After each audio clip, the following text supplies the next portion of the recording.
Hello student, welcome to our channel CS engineering Gyan. Python के tutorial में हम लोग एक्सेप्शन हैंडलिंग देख रहे थे। इससे पहले हमने एक्सेप्शन हैंडलिंग में ट्राई एंड कैच ब्लॉक आप ट्राई एंड एक्सेप्ट केस देखा था। उसी का अगर हम फ्लो चार्ट के थ्रू रिप्रेजेंट करें, flow chart of exception handling, देखिए कैसे कैसे आपका प्रोसेस करता है। सबसे पहले an error encountered in a method, आपका जो भी मेथड आप यूज करें उसमें कोई एरर आपका आ रहा है उसको आप सबसे पहले आप चेक करेंगे।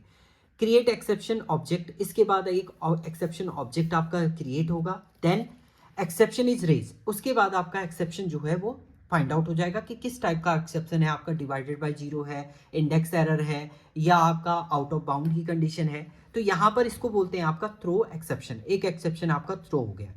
अब run time system search for the exception handler in the current method, उस मेथड पे रन टाइम पर सिस्टम चेक करेगा कि आपका जो रन टाइम पर हैंडलर आपका है या नहीं है, एक्सेप्शन हैंडलर है या नहीं है, उसको आपका फाइंड आउट करता है। आपका कौन, इस फेस में आपका फाइंड आउट। अब देखिए, अगर रन टाइम पर हैंडलर है, फाउंड है, तो execute the code catch an exception, execute होगा आपका कोड एंड एक्सेप्शन जनरेट, जो भी एक्सेप्शन है उसको फाइंड आउट होगा और आपका एक्सेप्शन जो है वो रिमूव होगा। अगर नहीं फाइंड है, मान लीजिए आपका रन टाइम पर एक्सेप्शन हैंडलर नहीं है, तो search for the method in call stack in reverse sequence forwarding the exception. उसके बाद आप सर्च करेंगे पूरे में, रिवर्स सीक्वेंस में आप सर्च करेंगे, फॉरवर्डिंग सीक्वेंस में, और फाइंड आउट करेंगे हैंडलर को। जैसे ही वो फाइंड आउट होगा तो same execute the code, execute करेंगे, कैचिंग एन एक्सेप्शन, एक्सेप्शन को कैच करेंगे और अपना रिजॉल्व करेंगे आप जो भी एक्सेप्शन आपका जनरेट होगा। उसके अलावा भी अगर रन टाइम पर नहीं मिल रहा है, उसके बाद सर्च करने के बाद भी आपका हैंडलर नहीं मिल रहा है, तो आप प्रोग्राम को क्या कर देंगे, टर्मिनेट कर देंगे। तो वहीं पर आपका प्रोग्राम जो है वो कंप्लीट हो जाएगा, क्योंकि आपको हैंडलर मिल ही नहीं रहा है।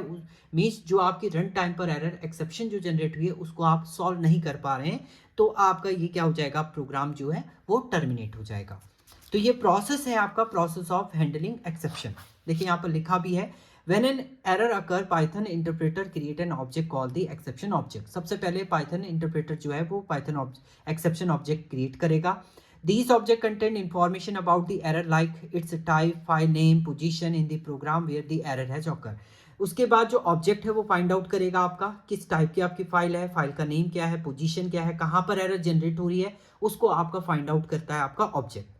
उसके बाद object is handle over the run time system so that it can find the appropriate code to handle this particular exception. उस जो भी आपकी एक्सेप्शन है उस पर्टिकुलर एक्सेप्शन को रिजॉल्व करने के लिए ये कोड आपका देगा, रन टाइम पर फाइंड आउट करेगा और उसका एक कोड आपको जनरेट करके दे देगा। This process of creating an exception object and handle it over to the runtime system is called throwing an exception। उसी को हम लोग क्या बोलते हैं यहाँ पर, थ्रो ऑफ एक्सेप्शन बोलते हैं, जिसके थ्रू आपका हैंडल होता है एक्सेप्शन।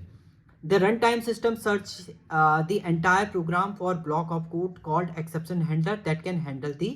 अब रन टाइम पर आपका जो प्रोग्राम है, कंप्लीट प्रोग्राम, वो ब्लॉक ऑफ कोड में फाइंड आउट करता है, सर्च करता है कि एक्सेप्शन हैंडलर आपका है कहाँ पर।